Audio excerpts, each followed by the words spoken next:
Humul Fatihah. Bismillahirrahmanirrahim. Ar-Rahmanirrahim. Maliki yaumiddin. Iyyaka na'budu wa iyyaka nasta'in. Bismillahirrahmanirrahim. Faqad qala al-mu'allif rahimahullahu ta'ala wa nafa'ana bihi wa bi'ulumihi wa bi asrarihi fid dharaini amin. Allahumma amin. Bismillahirrahmanirrahim. Wa idibtulita bihadzal amal fahtaris an khoslataini. Wa ini betuli tahlan ing dalem nalikane den cuba sapa sira, atau wa ini betuli tahlan lamun den cuba sapa sira bihadzal amali kelawan ikilah amal. Fahtariz moko ngreksa sapa sira an khoslataini saking pakerti loro. An khoslataini saking pakerti loro rupane al-ula utawi kang awal iku anit takallufi saking merti-merti fil kalami ing dalem omongan bil ibarati kelawan piro-piro tembungan, bil ibarati kelawan piro-piro tembungan wal isyarati lan piro-piro isyarat, wattammati lan piro-piro kalam kang aneh, wal abiyati lan piro-piro bed, wal asy'ari lan piro-piro syairan. Lianna Allah Ta'ala krono sak temene Allah Ta'ala iku yubghidu bendu sapa Allah Ta'ala al-mutakallifina ing pira-pira wong kang merdi-merdi, al-mutakallifina ing pira-pira wong kang merdi-merdi. Wal mutakallifu utawi wong kang merdi-merdi al-mutajawizuh kang nglewati,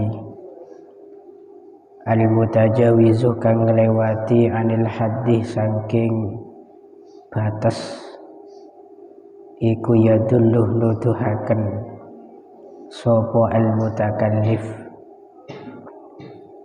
ala kharabil batini ing atase rusake batin wa ghaflatil qalbi lan laline ati, wa ghaflatil qalbi lan laline ati. Bismillahirrahmanirrahim. Wa ini betuli tabihadal amal fahtaris an khoslatain. Jika kamu nanti diuji sama Allah untuk dijadikan sebagai wa'idon muzakkiron, sebagai ahli nasihat dan ahli memberikan sebuah peringatan, maka kamu harus menjaga diri dari dua hal, harus memelihara diri dari dua perkara ini. Karena setiap penceramah, setiap pendakwah, setiap orang yang khutbah itu adalah bentuk ujian daripada Allah. Apakah orang yang di situ berceramah menyampaikan sebuah ilmu atau nasihat itu lulus dari ujian Allah atau gagal? Kalau dia itu beruntung, artinya lulus, maka dia akan mendapatkan pahala yang begitu besar. Namun jika dia gagal, maka dia akan mendapatkan siksaan yang sangat-sangat pedih. Makanya tadi saya mendengar sampean membaca nadom, wa alimun bi ghairihi lam ya'malan mu'adzabun min qabli ubadil wasan. Iya kan?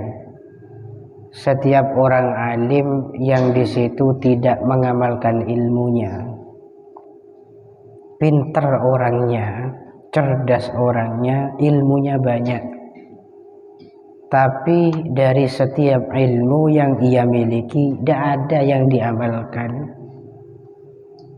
maka nanti di yaumil qiyamah dia akan disiksa min qabli ubadil wasan, sebelum orang-orang kafir itu disiksa. Orang alim yang pertama kali disiksa karena dia itu menyerukan kebaikan, mengajak pada kebaikan, menyuruh untuk berbuat baik, sementara dirinya itu tidak. Itu saya kocak, alimun bi ghairihi lam ya'malan, bi ilmihi lam ya'mal atau la ya'malan. Ini tentu menjadi satu peringatan dan satu hal yang harus kita selalu ingat dalam hidup, khususon kita selaku pencari ilmu, bahwa berapa dan betapa agungnya ilmu itu sebagai bentuk tanggung jawab amanah yang begitu besar dari Gusti Allah. Kalau kita sukses dalam menjalankan, mengamalkan, maka kita akan menjadi orang paling beruntung, paling mulia. Tapi jika sebaliknya kita itu gagal, tidak bisa mengamalkan ilmu, maka ilmu akan menjadi musuh bagi kita nanti di yaumil qiyamah, menjadi hujjah, saksi yang sangat kuat bahwa kita itu orang yang tahu tapi melanggar aturan. Begitu juga nanti kalau semisal kamu ditunjuk menjadi muballigh. Muballigh itu ballagul hukmah minas syari', menyampaikan hukum daripada syari', yaitu Allah wa Rasuluh. Kalau kamu nanti ditunjuk menjadi penceramah di masjid, atau ditunjuk menjadi penceramah di rumah, atau ditunjuk menjadi penceramah di podium atau di beberapa tempat, maka yang harus kamu ingat pertama, ini adalah ujian dari Allah. Ini bukan nikmat tapi ujian. Karena ketika kita nanti enak dalam berdakwah, lezat dalam berdakwah, hati kita lalai, maka ancamannya sangat besar. Gitu kan? Sampai di sini diingatkan oleh Imam Ghazali, fahtariz an khoslatain, jagalah dirimu dari dua hal ini kalau memang kamu diuji sama Allah menjadi penceramah. Yang pertama, anit takallufi fil kalam bil ibarah, jangan kamu memaksakan diri untuk memperindah pembicaraan, memaksakan diri untuk supaya ucapanmu, bahasamu, cara bicaramu, ngomongmu itu sangat indah didengar. Wal isyarat, juga dihiasi dengan beberapa isyarat. Isyarat itu kan banyak, dengan jak tangan, wahai semuanya. Coba kita kalau latihan ceramah bagaimana? Wahai semuanya, tangan harus memberikan isyarat sesuai dengan apa yang kita katakan. Wattamati wal abiyad, menggunakan beberapa bait syairan, pakai pantun. Wahai manusia yang suka bercinta, hati-hati dengan dosa, karena nanti kamu akan masuk ke dalam neraka. Semua. Kalau kamu jarang tidur misalkan, maka kamu akan menjadi orang yang luhur. Bahkan kamu bisa menjadi orang yang masyhur, hur semua. Kan ada orang yang berceramah yang model demikian. Bahasanya bagaimana sekiranya menarik, bagaimana bahasanya sekiranya indah didengar oleh beberapa mustami'in. Tapi ingat betul apa yang disebutkan oleh Imam Ghazali ini. Wal ash'ar, dan beberapa syairan pakai lagu-lagu. Di rumah pokok lagu-lagu lah kan. Intinya supaya menarik itu ceramah. Hati-hati. Orang yang berdakwah itu sama dengan menyelamatkan orang lain dari kecelakaan. Misalkan ada orang yang berjalan tak sadarkan diri berada di rel kereta. Kemudian kamu berusaha ingin menyelamatkan dia dengan pembicaraan. Wahai Bapak yang terhormat, Anda sekarang harus hati-hati, waspada, bertobatlah kepada Allah karena ada kereta di belakang Bapak. Mate. Kereta santak misalkan diri aja. Yang terhormat Bapak, mohon maaf saya mengganggu Anda. Baru mengganggu Anda langsung cerdetan. Apa? Gara-gara dia berpikir bagaimana menyampaikan secara indah, tapi lupa akan tujuan untuk menyelamatkan nyawa seseorang. Derma bahasa sepatas, buruh itu sudah menyelamatkan. Woi, buruh, sepur budin, makin tak mapan bahasan tapi selamat. Orang ceramah itu demikian sebetulnya. Bahasa itu tidak begitu penting dalam pandangan Imam Ghazali. Kenapa? Karena bahasa itu mahasala minal lisan.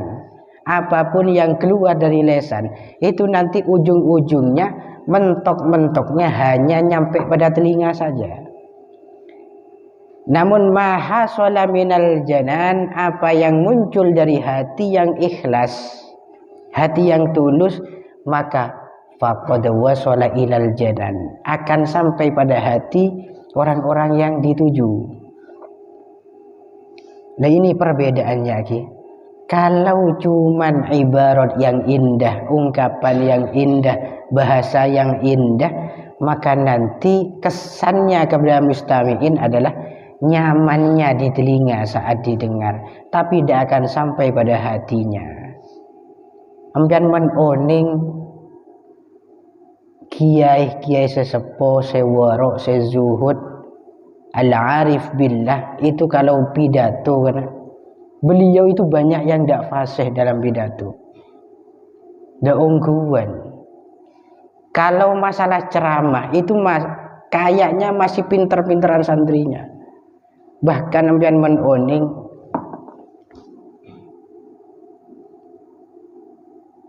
yang ngarang beberapa kitab, yang nyusun beberapa kitab karya petuk semen Kediri itu Syekh Yasin Asmuninya mana.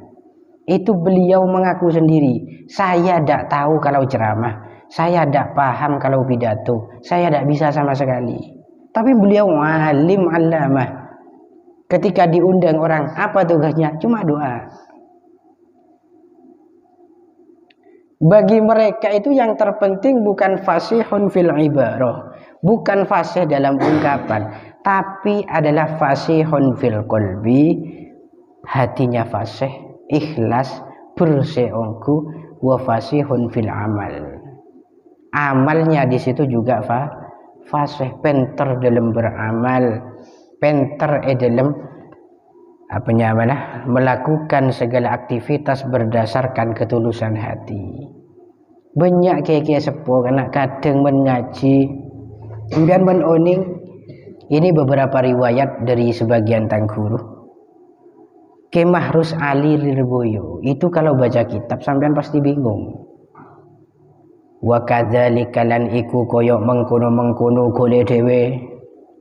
fa inna zalika moko sak temene mengkono-mengkono wis golek dhewe tak sebut ben kiai treng manidina fa inna zalika moko sak temene mengkono-mengkono paling mentokah mazkur paling mentokah kebala deki marjeknya itu beliau kiai sepuh tidak butuh itu.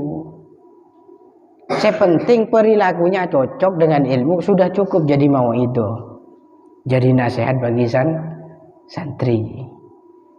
Beliau sudah tahu kalamnya Imam Ghazali bahwa indahnya dalam bahasa, indah dalam ibarah ungkapan itu tidak menjamin ketulusan sebuah hati. Sehingga masalah hasil atau bekas daripada mauidhah kepada mustami'in itu tidak menjadi tolak ukur kefasihan lesan itu. Gitu okay? Ini adalah babakan tasawuf kan. Tapi ini sangat-sangat terbukti.